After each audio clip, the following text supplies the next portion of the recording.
কাউকে বাধ্য করতে হলে আপনি এই দোয়াটি 11 বার পড়বেন। 11 বার পরে তার নামটি স্মরণ রাখবেন, তার কথাটি স্মরণ করবেন, তাহলে দেখবেন সে আপনার বাধ্য হয়ে যাবে। কোনো মানুষকে যদি আপনি বাধ্য করতে চান, বশ করতে চান, তাহলে আপনি এই দোয়াটি 11 বার পরে আপনি তার কথা স্মরণ করবেন, দেখবেন সে আপনার বাধ্য হয়ে যাবে। দোয়াটি হচ্ছে ইন্নাল্লাহা ইয়াসমিউ মাইয়াশা, ইন্নাল্লাহা ইয়াসমিউ মাইয়াশা।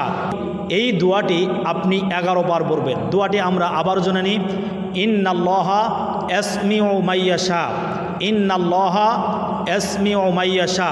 এই দোয়াটি যদি 11টি বার আপনি পড়তে পারেন আর ওই ব্যক্তির কথা স্মরণ করতে পারেন, তাহলে ওই ব্যক্তি আপনার বাধ্য হয়ে যাবে।